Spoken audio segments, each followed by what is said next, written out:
കേന്ദ്ര സർക്കാരിന്റെ തൊഴിലാളി ദ്രോഹ കർഷക ദ്രോഹ നയങ്ങൾക്കെതിരെ ബുധനാഴ്ച ആഹ്വാനം ചെയ്തിട്ടുള്ള ദേശീയ പണിമുടക്ക് എറണാകുളം ജില്ലയിൽ സമ്പൂർണ്ണമാകുമെന്ന് സംയുക്ത ട്രേഡ് യൂണിയൻ ജില്ലാ സമിതി. കേന്ദ്ര ട്രേഡ് യൂണിയനുകളും ജീവനക്കാരുടെ ഫെഡറേഷനുകളുമാണ് പൊതുപണിമുടക്കിന് ആഹ്വാനം ചെയ്തിരിക്കുന്നത്. ചൊവ്വാഴ്ച രാത്രി 12 മുതൽ ബുധനാഴ്ച രാത്രി 12 മണി വരെ 24 മണിക്കൂറാണ് പണിമുടക്ക് നടത്തുന്നതെന്ന് ഭാരവാഹികൾ വാർത്താ സമ്മേളനത്തിൽ പറഞ്ഞിരിക്കുകയാണ്. പണിമുടക്കുന്ന തൊഴിലാളികൾ ബുധനാഴ്ച രാവിലെ 8 മുതൽ മണ്ഡലം കേന്ദ്രങ്ങളിലും പഞ്ചായത്ത് കേന്ദ്രങ്ങളിലും പ്രകടനം നടത്തി വിവിധ ഇടങ്ങളിലെ 25 സമര കേന്ദ്രങ്ങളിലേക്ക് എത്തും. കർഷക തൊഴിലാളി സംഘടനകളും പണിമുടക്കിന് ഐക്യദാർഢ്യമായി സമര കേന്ദ്രത്തിലേക്ക് എത്തും.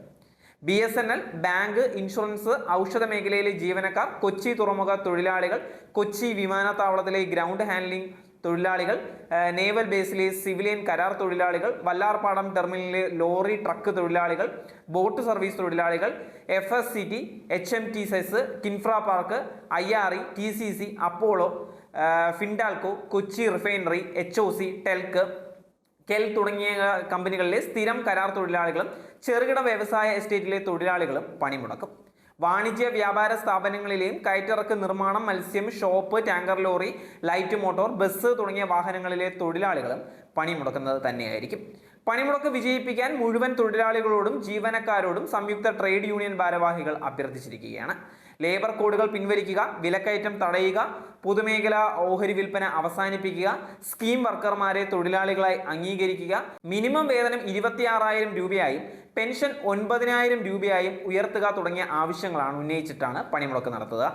അതേസമയം സ്വകാര്യ ബസ് ഉടമ സംയുക്ത സമിതി ചൊവ്വാഴ്ച പണിമുടക്ക് പ്രഖ്യാപിച്ച സാഹചര്യത്തിൽ മുഴുവൻ ബസ്സുകളും സർവീസിന് യോഗ്യമാക്കി ഓടാൻ ഒരുങ്ങിയിരിക്കുകയാണ് KSRTC. ആശുപത്രി, വിമാനത്താവളം, റെയിൽവേ സ്റ്റേഷൻ എന്നിവിടങ്ങളിലേക്ക് ആവശ്യാനുസരണം സർവീസ് നടത്തുന്നതായിരിക്കും.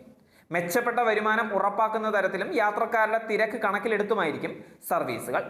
തിരക്ക് അനുസരിച്ച് അധിക ഷെഡ്യൂളും ട്രിപ്പും ക്രമീകരിക്കുന്നതായിരിക്കും. ദീർഘദൂര സർവീസ് പരിശോധിച്ച് ആവശ്യമായ ക്രമീകരണങ്ങൾ ഏർപ്പെടുത്താൻ ചീഫ് ട്രാഫിക് ഓഫീസറെ ചുമതലപ്പെടുത്തിയിട്ടുണ്ട്. ക്രമസമാധാന പ്രശ്നങ്ങൾ ഉണ്ടായാൽ പോലീസ് സഹായം തേടാനും നിർദ്ദേശമുണ്ട്.